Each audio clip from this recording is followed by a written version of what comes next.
My name is Laura Wheaton. I'm one of the pediatric oncologists in Kingston, Ontario, and also have the pleasure of being one of the co-leads of the education and training theme here at ACCESS. So I'm very excited to be hosting our session today.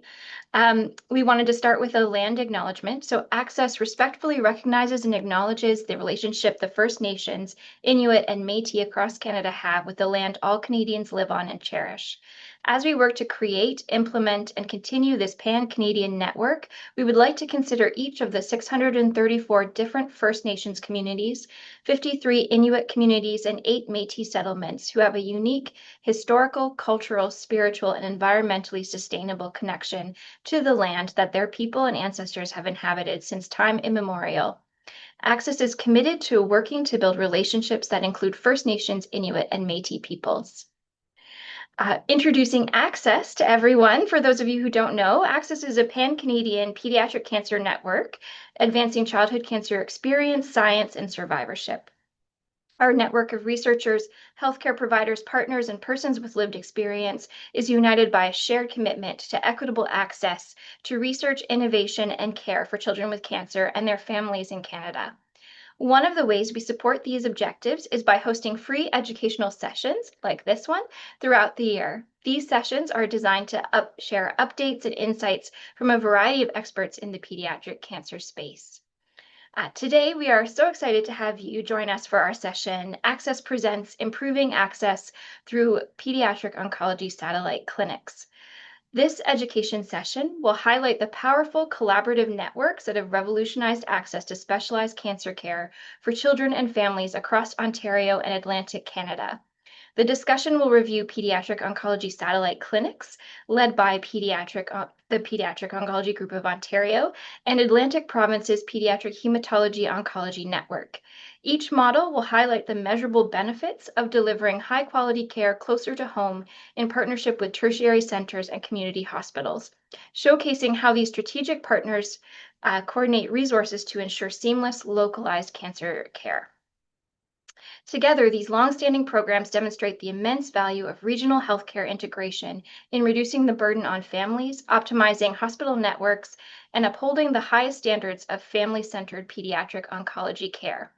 We are delighted to have our 4 speakers join us today. They are Dr. Bruce Crooks, Division Head of Pediatric Hematology Oncology at the IWK Center in Halifax, Carol Digout, Executive Director of Atlantic Province's Pediatric Hematology Oncology Network, Victoria Hoggins, Director, Strategy, Programs and Partnerships, Pediatric Oncology Group of Ontario, and Dr. Donna Johnston, Medical Director, Pediatric Oncology Group of Ontario. Please feel free to send in your questions via the Q&A chat button below throughout the talk. Speakers will be answering audience questions at the end of the session. And I will now pass the mic over to our speakers. Thank you. Great. Thank you very much, Laura. Let me just get my slides up here. I know we practiced, so this should be foolproof. And there we are. Can you see it? Give me a thumbs up, Victoria. Okay, we're good. Okay, we're going to speak today, APHON. I'm not going to say our whole thing again. I'm Carol Degu. I'm the Executive Director of APHON. I've been with APHON since 2005, and I will start and then I'll hand it over to Bruce. So we don't have any conflicts of interest to disclose. And Laura did a lovely land acknowledgement, but I am in the beautiful Cape Breton today, which is on I'm going to mispronounce it. Unama'ki, and I practiced and I messed it up, which is in Mi'kma'ki, the unceded and ancestral territory of the Mi'kmaq people. And as everyone knows, fair and equitable treatment for everyone is paramount to everyone's mission, or should be, in healthcare. I'm going to describe APHON ROPA, our funding structure, our scope, our levels of care system in Atlantic Canada for oncology patients. And I will just say that we also do a levels of care for hematology as well, but today I'll be sticking to oncology. So we've been around since 1995. We're probably unique in that we're funded by 4 provinces. All 4 of the Atlantic provinces do support us through their departments of health. For 4 provinces, we only have 2 tertiary pediatric hospitals, which is the IWK and the Janeway. Our mandate is quite large for the 4 provinces. There's a levels of care system. We're responsible for guidelines, standards, education, and quality improvements for all 4 provinces when it comes to oncology. We are a large land mass. We're about 450,000 square kilometers, but our oncology patients is only for 4 provinces, around 75 per year. So a large area with a low population. And everyone knows why you have a levels of care system. We want to have our patients treated as close to their home as safely possible, and safety is the key basis for any shared care. And I just want to point out, a lot of people talk about doing access for research or access for standard of care. Once you're designated with a level of care, it doesn't matter if it's for research or standard of care, you're not allowed to do more or less than what we actually designate you for based on your resources. We assess everyone into 4 groups, a basic, intermediate, advanced, and a subspecialty. We assess 30 hospitals in Atlantic Canada. Of them, 13 are basic, and basic are typically your little emergency room departments without an inpatient unit. For pediatrics, we have 9 that are intermediate, 6 advanced, and of course the 2 tertiary centers. We visit every hospital every 3 to 5 years, with the exception of basic. We will go to them, but not very often. We send out red cap surveys prior to each visit. We assess their emergency room times, all their personnel, their psychosocial supports, what blood work can they do, what DI, what policies do they have in place. So it's 17 surveys for 17 different departments that go out. We put it in a form. Our form has two areas, basically what's required and what's recommended for each level of care. Then we go to a site visit. We will take our forms. We will ask any questions, tour them, and provide any education they're asked. They get to pick what education they want prior to every visit. It's their choice, unless there's something new and exciting that we feel that we have to tell them about. Once we assess them, it's actually sent back to their hospital VP or whoever can sign for their health authority. They have to sign off that they agree they're going to provide that level of care and only that level of care.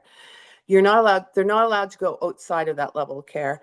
Occasionally, due to resource lapse, they may say we can't act as, and they'll go lower, but they can't go higher for sure without a signed exception letter. Happens extremely rarely, and normally if it's an adult or an older child and the center is used to giving adult chemotherapy, occasionally we'll let them give a basic vincristine or a basic chemo to them, but it has to be agreed upon in advance. Between sites, we do in-full assessments. We make sure our contact and resources lists are always current. They all know they have to notify me if there's going to be a change. We'll reassess as needed. Everything's based on resources, so we can change a designation within 24 hours. If we get a call, they're down a pediatrician or someone's on mat leave unexpectedly or in car accident or whatever, we can change them within 24 hours and have everything in place to make that change. And we can actually get them back up to their level in the same amount of time, the 24 hours.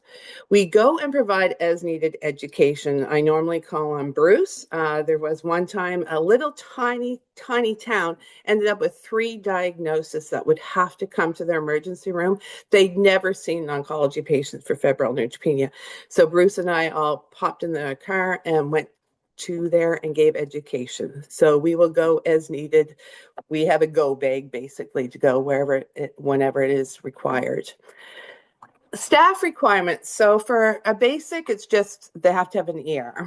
For an intermediate, they have to have a pediatrician or an MRP, a most responsible physician, to give the basic chemotherapy. 99% of the time it is a pediatrician. Sometimes it could be a GPO, a general practitioner of oncology. Advanced has to have 24/7 pediatrician coverage. And the subspecialties, of course, the only two hospitals in Atlantic Canada with pediatric oncologists are the Janeway and the IWK. Nursing, it's for basic, it's their basic skills are required. For intermediate and above who give chemotherapy, they have to have the APON chemotherapy course. Levels of care decisions. So no chemotherapy is allowed to be given at basic centers. IT chemotherapy can be given at advanced and tertiary centers. Chemotherapy investigational agents only at the tertiaries. We do classify every chemotherapy agent. So if we know what drug a child is getting, we can immediately just go look it up and see where's the closest place to their home that they can get that chemotherapy.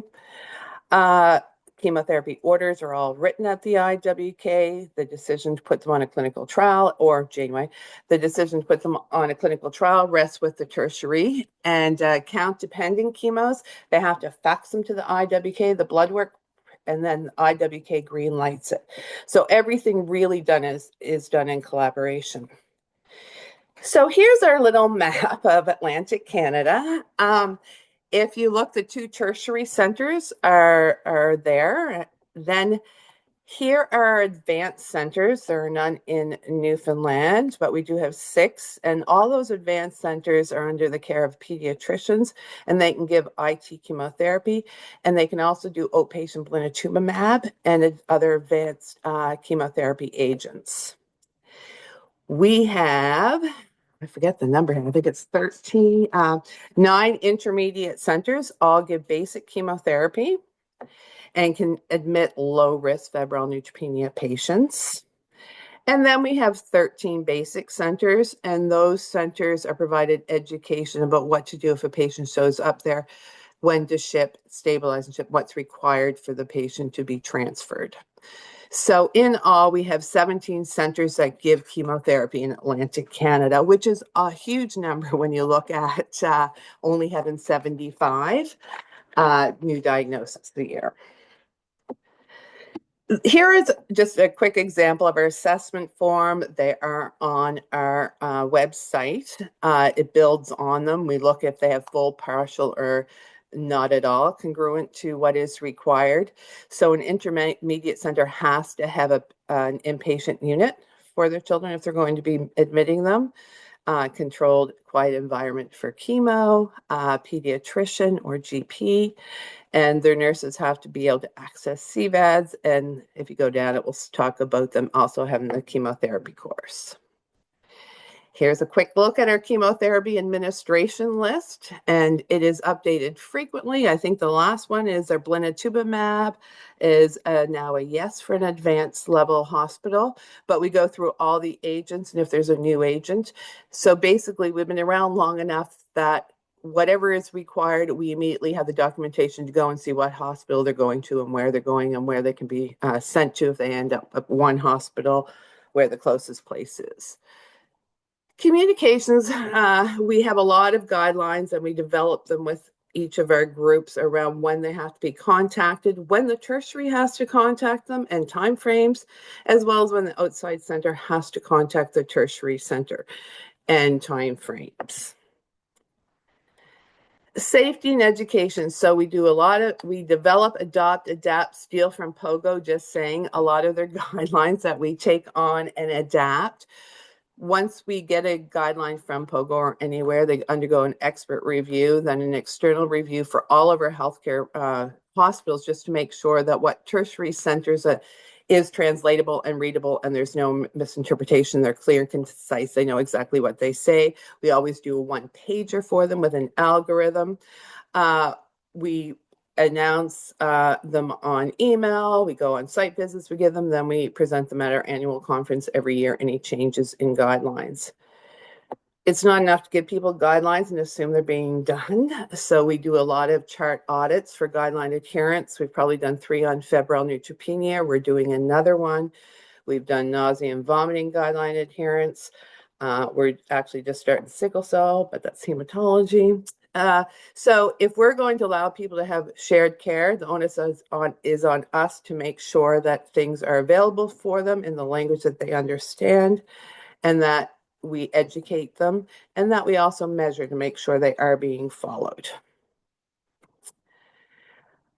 Each hospital has designated pediatricians that look after our oncology. Our intermediate centers, whoever's there is normally the designated because there's typically only one or two, but our bigger centers with 5 or 6 pediatricians normally have one that's targeted for our oncology patients. If a center sees a child and there's any issue, if the ED is slow, even in the tertiary hospitals, if there's an issue accessing a CVET, I normally get the call. Or Bruce will say, Carol, there's an issue, we have to deal with them. We normally just call them, explain it to them. If it's a repeated event, we'll look at reassessing them, and we'll do a visit and do education. Normally it doesn't get to that point. And again, we do just-in-time education. We have so many centers that will go 5 years without a patient, and then they always get 3. They never get 1. Flexibility is key for any shared care model. So for example, when blinatumomab was designated in August 2024 as a standard of care as opposed to research, investigational, we've got the notice, I think, in August 2024. We met at the hospitals. We decided that it could be given by our advanced centers. By November, 2 of our advanced centers were providing the outpatient care, which meant trips there, meetings with every department, their pharmacy. It meant them ordering the appropriate pumps. They didn't have enough APON certified nurses to have 2 on site if there's an issue with the blinatumomab. So we put on education. So we now have all 6 centers, 4 are giving it blinatumomab or allowing it to be given in their outpatient setting, and 2 are just finishing their courses. So it was pretty impressive how much they all rallied.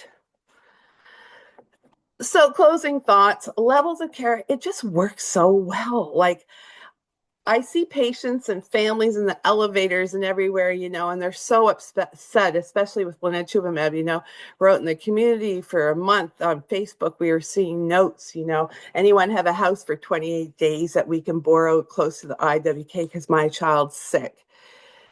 It just makes so much sense, but it has to be done safely and it has to be process driven.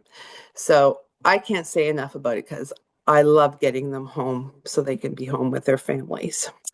And you have to be fluid, responsive. You have to realize that some centers will have a day where 3 people will have a week where 3 people are off sick or something happens, and you have to be able to jump and make adjustments as needed. And I'm going to send it over to Bruce now. Thanks very much. So I'm going to talk a little bit, not for very long, about what it's like being a provider in this system. And so can I get the next slide, please?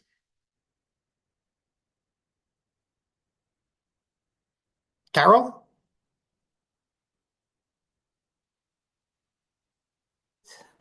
Obviously. Oh, there, it wasn't working. It wasn't Thank me. you very much. So as I say, from a provider, so when I did my training in the north of England, we were one center and everybody came to that center for everything, including just a CBC.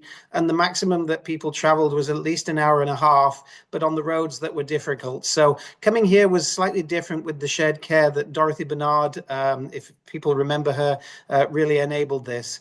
And it enables our graduated shared care really for everything from chemotherapy and supportive care to also follow-up care.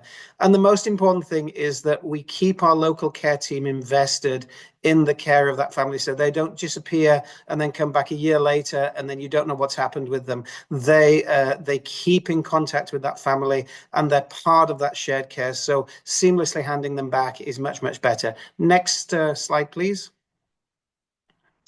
So really, the important thing is that this also generates your good working relationships amongst all your care teams and your providers, which gives you trusted care.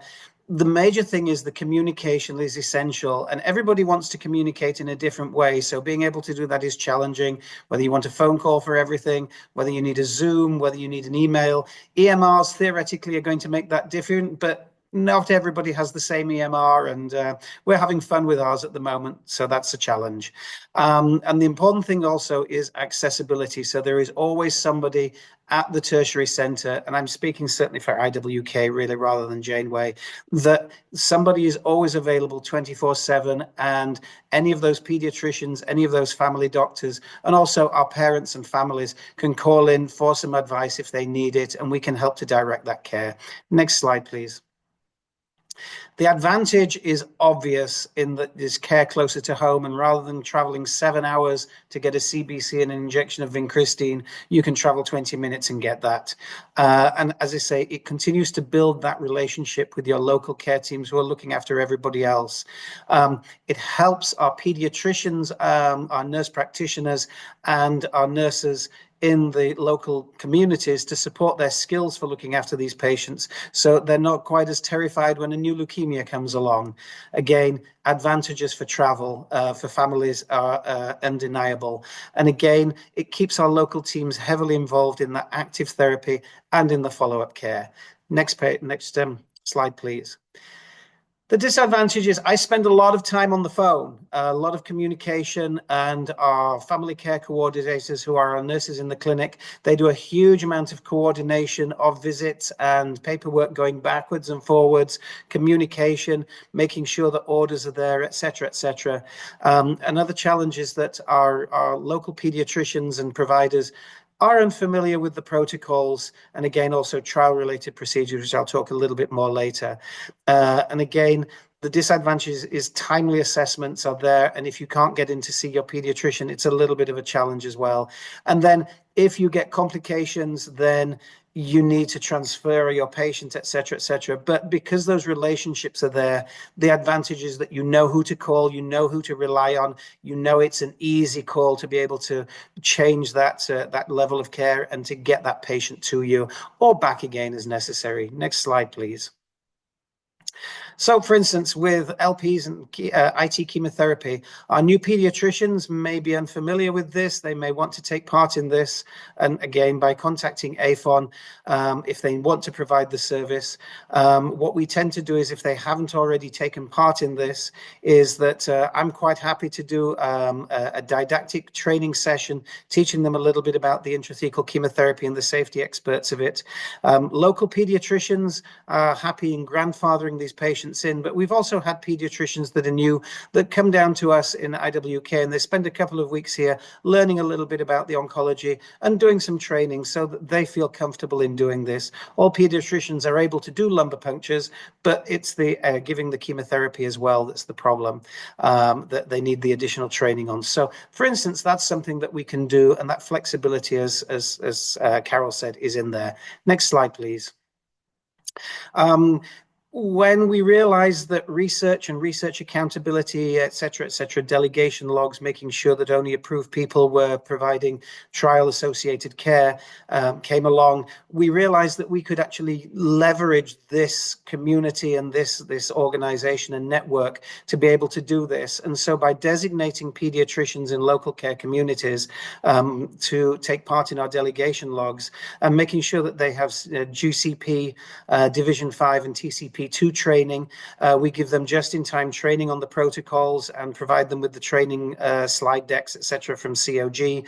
Then we make sure that once they're done that, they're on the delegation log, and therefore they can provide trial-directed care as appropriate, and therefore we can keep within that regulatory framework, and it allows those patients to have all their trial-related care as locally as possible again, which is exactly the same as we would do with standard of care as well. Again, there's a huge amount of information that needs to go backwards and forwards between the centres, but we've actually managed to do that. Some places have designated 1 or 2 pediatricians to do all that care. Others, all of them take part in the care, depending on whether it's their patient or not.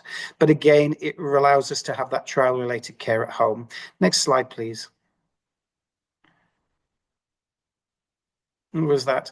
So effectively, we have a micro version of a collaborative trial network like COG. And so we've just we've just tailored it down to what we can achieve in the maritime provinces. And so far, that is actually working very, very well. Our Regulatory Affairs Office needs to make sure that this is all okay, and we need to keep the records of who has their training up to date, etc. And we can't send a patient home to have trial-related care until all this is in place these days. Next slide, please. So the bottom line from a provider perspective is that shared care can work extremely well. You need that care, you need that communication, that attention to detail. And just like any detail, any careful plant, you need to nurture, you need to fertilize this, you need to water it, you need to prune it, you need to make sure that everything's okay before it's going to provide you with fruit. And again, that dedication is something that Carol has provided several years into. I'm not going to say quite how long, and I've certainly inherited that from my predecessors, and hopefully we're going from strength to strength. Next slide, please. I'm going to finish there, and I think we're going to have questions at the end, but thank you very much for allowing AFON to present to this webinar. Thanks so much, and I think I'm next, so I'm going to do my screen share.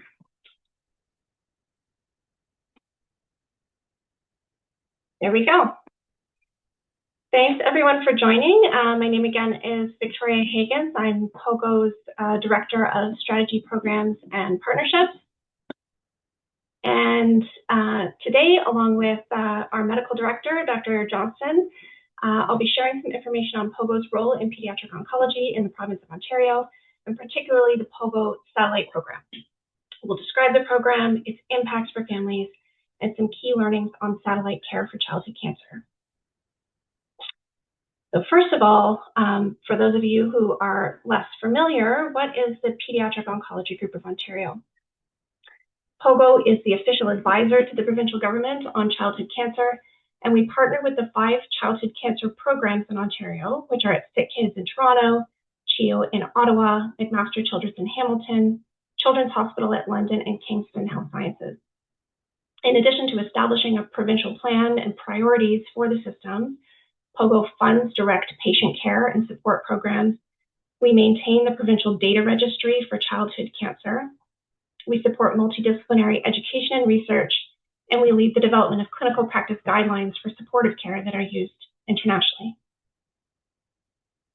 POGO is a charity rather than a government agency, so much of our funding is from a close partnership with the Government of Ontario. POGO's role in childhood cancer care spans from diagnosis through survivorship or end-of-life care. And today, of course, we'll be talking in some depth about the POGO satellite program, which supports the treatment phase of care. Another POGO program that supports families from the time of diagnosis through treatment and into the next phase is our interlinked nursing program, whereby each family with a childhood cancer diagnosis anywhere in Ontario is paired with a POGO interlinked nurse. This nurse is with them all the way through and offers in-person support in their homes, in their schools, in their communities. For example, they work directly with school administration, with teachers, and with peers to prepare for the return to school of a child following treatment. Then in the survivorship phase, which as we know for childhood cancer is really the longest and very significant phase for survivors, there are 8 POGO aftercare clinics across the province that are offering long-term follow-up care, including surveillance and psychosocial supports. Within the aftercare clinics, we have our POGO school and work transitions counselors who support survivors who are navigating high school, post-secondary education, and employment.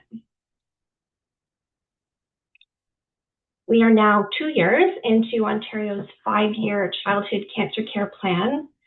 The goals of the plan are outlined here, and you can find them on our website with more detailed objectives underneath each goal. I'll give you just a couple of examples. So under our first goal there, quality of care in the most appropriate setting, we have work underway to establish routine symptom screening across the full province using the Speedy Symptom Assessment tool. And the aim is to establish that routine symptom screening in the tertiary sites and in the POGO satellite clinics as well. There's also work underway to establish specialized care for adolescents and young adults with cancer through a new provincial AYA program. So those are just two examples of the many initiatives underway in the province, and I welcome you to reach out to me anytime if you'd like to learn more, and my email address is on our last slide. So now we will get into satellite care for pediatric oncology. The webinar today is titled Improving Access Through Pediatric Oncology Satellite Clinics. And the main focus here for us, as I can hear from the Atlantic provinces, is bringing care closer to home for families. The POGO Provincial Pediatric Satellite Program is designed to improve access to pediatric oncology care close to home. And in doing this, we need to maintain high standards of safety and quality. We need to ensure close collaboration between satellite clinics and specialized childhood cancer programs to deliver standardized protocol-based care across Ontario. All the same themes we've been hearing from our Atlantic colleagues. Another benefit of satellite care, of course, is that it increases capacity for complex care at the specialized hospitals, which is important in our stretch system. But the key point here really is the families. And I have a quote on this slide from one of our parents. The POGO satellite clinic saves us the grueling 6-hour drive with a nauseous child in the back seat and means more time together. Also, another reminder of the geography of our provinces. Some history of the program. So the satellite program in Ontario was conceived and developed in the early 90s with strong support from the provincial government for POGO to develop a strategy, to develop a blueprint, and to start funding program implementation. So that funding started as early as 1995. And officially, the first POGO satellite clinics opened in 1998, one in Sudbury, one in Orillia, and one in Kitchener-Waterloo. And I'll pause here and just say the model in Ontario, I think, is a little bit different than in Atlantic Canada. So these clinics that we started opening in 1998 are pediatric oncology clinics at these hospitals. So these are designated clinic spaces. They have physical spaces that are designated for pediatric oncology. Each one has at least one full-time satellite coordinator nurse at that clinic. And Donna will be getting more into what the clinic setup is and what those requirements are. As you can see, the program has continued to expand since 1998. We now have 9 satellite sites, with the latest one opening just last year in Thunder Bay, and we're still going. So the continued expansion of the program is based for us on a combination of regional caseload. Are there enough cases in the region to be able to support a pediatric oncology clinic? The distance from a specialized childhood cancer center, and of course the availability and interest of a multidisciplinary team, including oncologists, nurses, social workers, pharmacists, and others. Here is our map showing the 5 tertiary childhood cancer care programs in blue, plus the 9 POGO satellite clinic sites in purple. For those of you who are less familiar with Ontario, the population of the province is really concentrated in that line along Lake Ontario, and particularly in the Greater Toronto area, which is why you see a cluster of hospitals there. To give you a sense of referral patterns, Sick Kids Hospital in Toronto regularly refers patients to 7 out of 9 of these satellite clinics, while the other tertiary programs each have between 1 and 3 clinics that they refer to regularly. And then as an example of what this means, so you see the little purple dot for Kitchener-Waterloo kind of on the left towards the bottom. That satellite clinic in Kitchener-Waterloo regularly receives patients from 3 different tertiary sites. They receive patients from London, from Hamilton, and from Toronto. So they've learned to be quite versatile in working with different clinical teams. Overall in Ontario, around 40% of childhood cancer patients will use a POGO satellite clinic for some aspects of their care. Here we have a little bit more data to share in terms of the volume of care being delivered in satellite clinics. Over the last 5 years, there were over 32,000 ambulatory visits in satellite clinics and 4,500 inpatient days. In total, The clinic saw over 2,800 patients, with 883 of those being new patients. And to contextualize this, we have around 500 new cases of childhood cancer in Ontario this year. So we heard Carol say Atlantic Canada has 75 a year, Ontario has about 500 new cases a year. And over these 5 years, 2,800 patients seen in the satellite clinics. Just before passing things over to Dr. Johnston, I can share some research findings on the impacts of the POGO satellite program for families. This economic impact analysis was done by researchers at the University of Toronto, and it's not yet published, but the citation is listed at the bottom of the slide, and we're so grateful to be able to share some of their findings with you today. The researchers conducted a retrospective cohort study on the POGO satellite program, which included over 1,300 patients across around 48,000 visits over 10 years. And they estimate that over this 10-year period, the program saved families $7.1 million.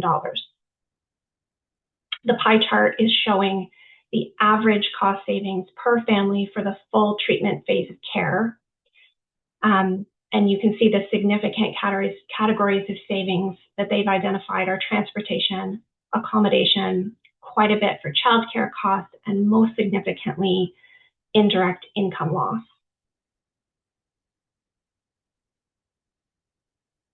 Not surprisingly, the largest cost savings are achieved by families living in remote or rural and suburban areas and lower socioeconomic communities. So the map shows a geographic distribution of median cost savings per visit to a POGO satellite clinic. For families in Northern Ontario, the median cost saved is over $1,000 per visit. So while there are not a large number of families in Northern Ontario, it's very sparsely populated up there, the impact for those families is particularly significant. And I'm not going to be able to really answer questions about this research because it's not published. I haven't read the paper, but we're really excited to see it come out and learn more of the details of their findings. So now I'll hand this over to POGO's medical director, Dr. Donna Johnston, who's also a pediatric oncologist at CHEO in Ottawa. And Donna will share more details on the clinical aspects of the program and some of our key learnings. Great. Thanks, Victoria. So as Victoria said, I'll talk to you more about the clinical aspects. So the POGO satellite program is an extensive program, as you've heard, and it's really all located in this POGO. All the information about it can be found in the POGO satellite manual. This is just a highlight of the table of contents of the manual. It's available on the POGO website, but it really outlines everything that a satellite center is able to do and used as a reference material. The benefit of it being online is it's very accessible to anyone, and it's also very easily updated. And we update this manual regularly when there's any updates in care or in chemotherapy, etc. Next slide.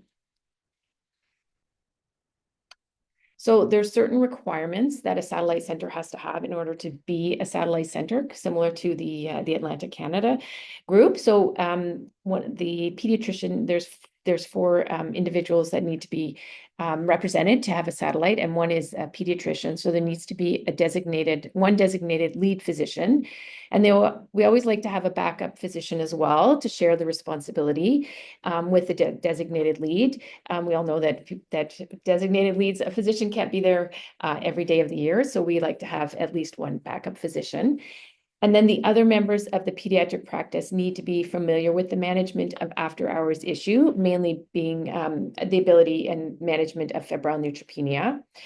And then the lead and the backup complete necessary training and certifications to meet the Health Canada Children's Oncology Group requirements. And I'm going to go into that information in a later slide. The lead physician also accepts responsibility to ensure that the other pediatricians are familiar with the protocols that are being used with the patients that come to the satellite. Next slide. The 3 other requirements, personnel requirements, are ambulatory nursing, inpatient nursing, and psychosocial support. So in ambulatory nursing, there is the clinic will have an experienced satellite nurse coordinator, and they have specific training in pediatric oncology, and they have AFON certification. Optimally, again, we'd like to have one or more backup nurses for the clinic. In terms of inpatient nursing, there needs to be a sufficient number with familiarity of pediatric oncology. They need to have expertise in basic procedures, and one of the main one is being able to access central lines and ports.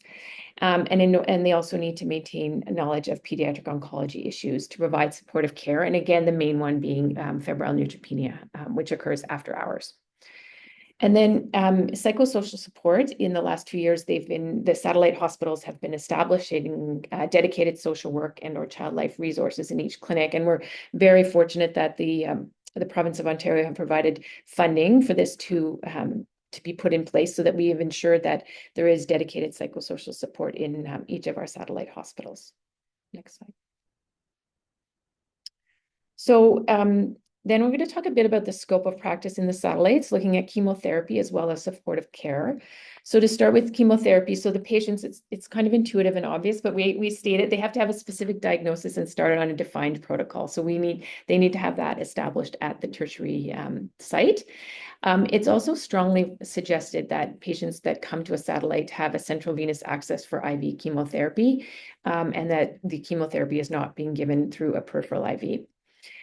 For leukemia patients, for ALL patients, the eligibility is contingent on recovering their bone marrow recovered from induction therapy.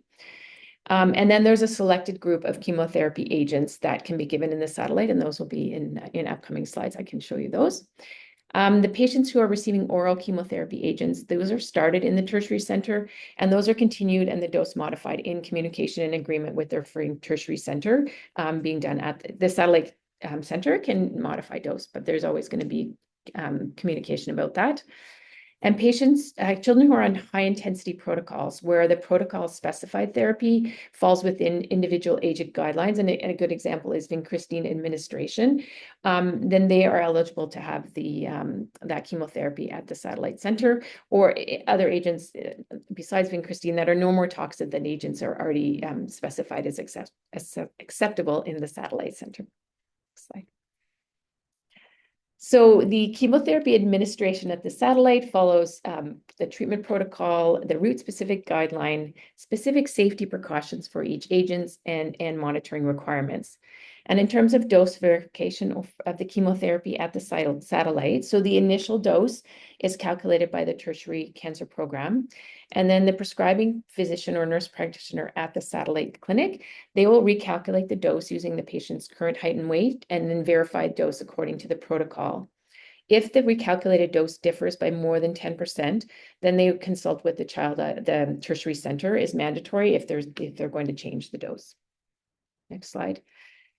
And then this is in our manual, but also these are the list of the chemotherapy agents that are being given in the satellite center that we're good with giving at the satellite center at this time. We give the list of the drug name, the route, and special consideration.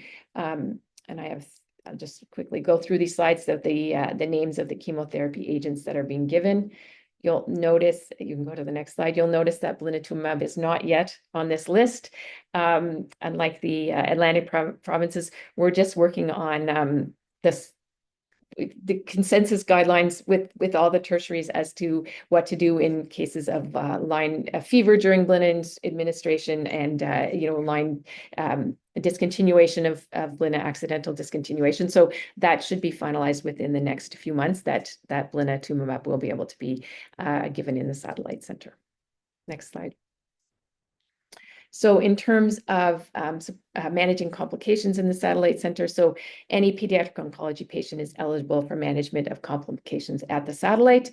There is no limit based on age, but it is felt that children under 2 should have a discussion, early consultation between the tertiary and the satellite prior to them being at home at the satellite site. And children are on high intensity protocols, for example, AML or Burkitt's lymphoma, or patients who are post stem cell transplant and still on immunosuppressive drugs. Their fever neutropenia should be managed at the tertiary with initial treatment and stabilization at the satellite, and tertiary consultation and transfer as appropriate.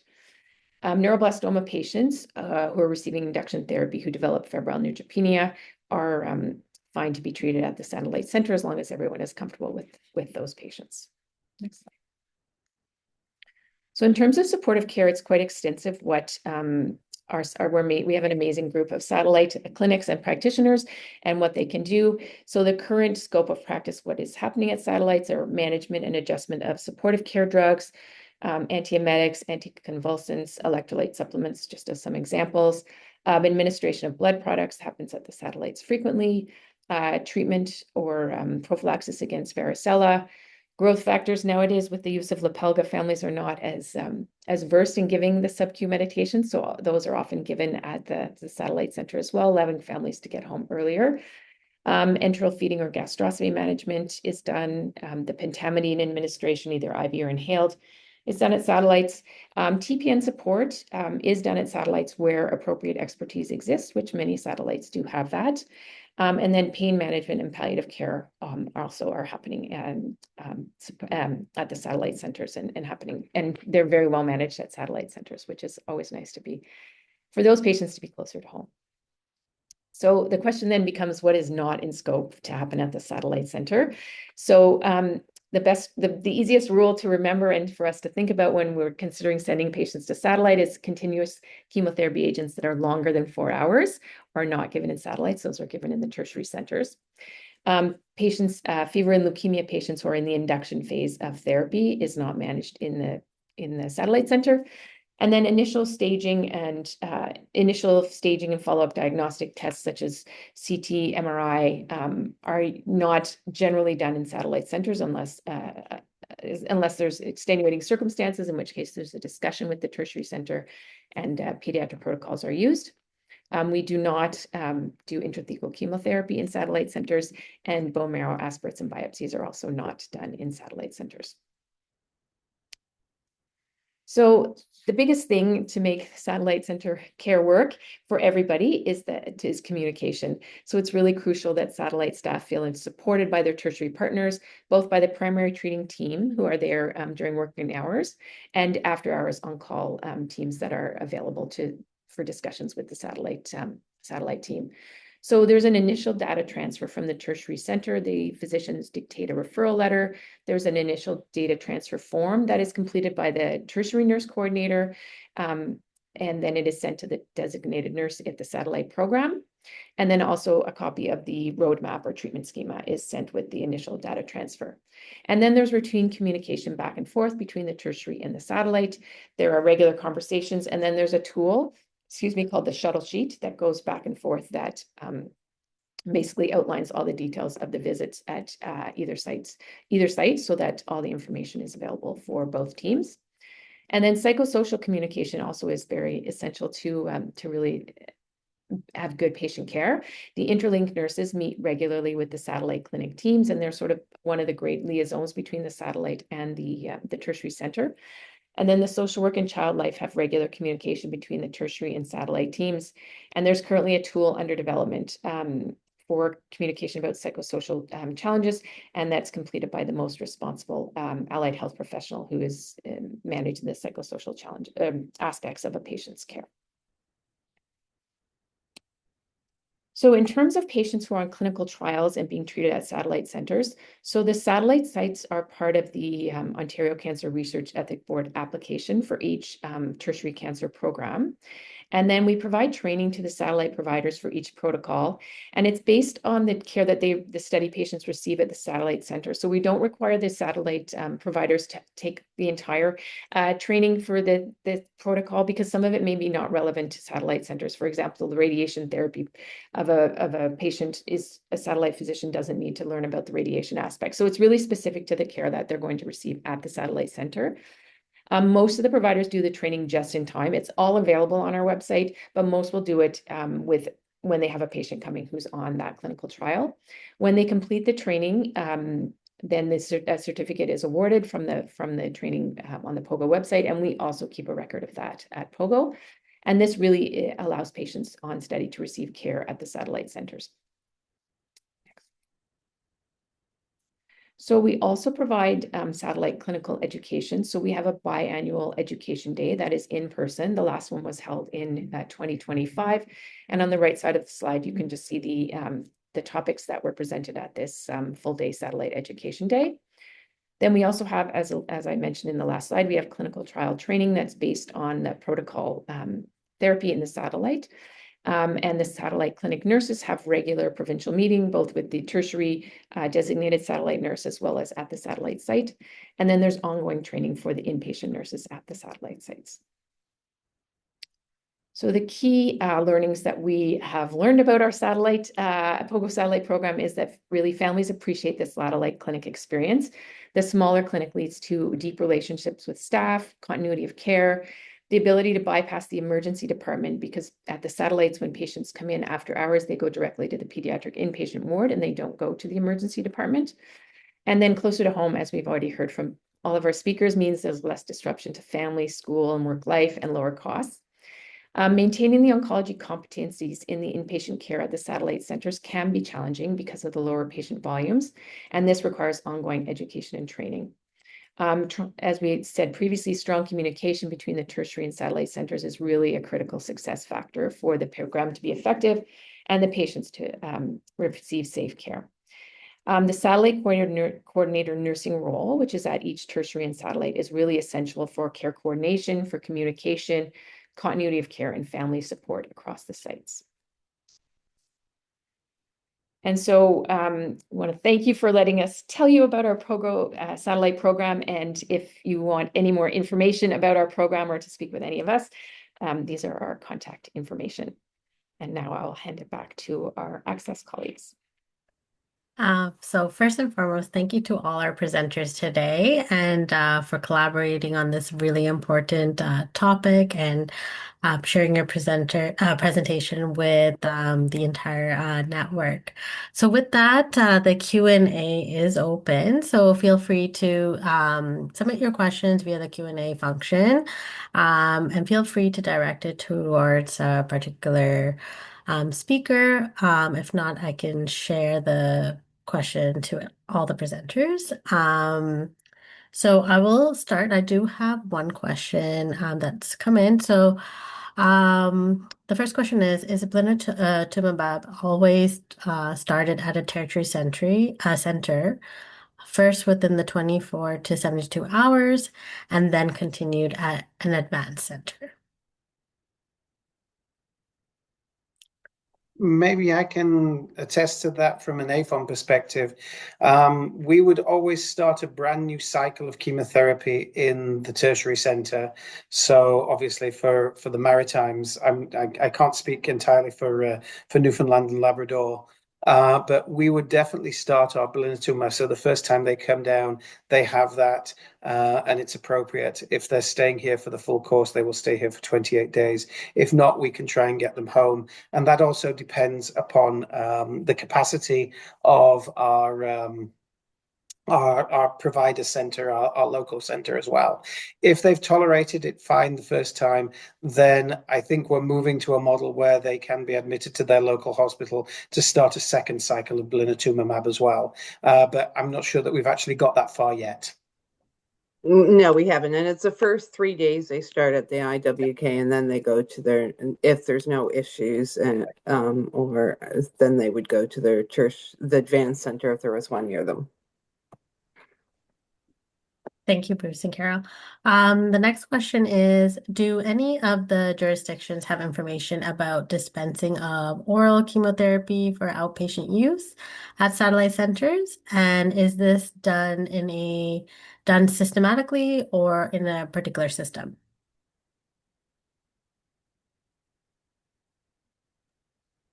I can answer for POGO, so we do not.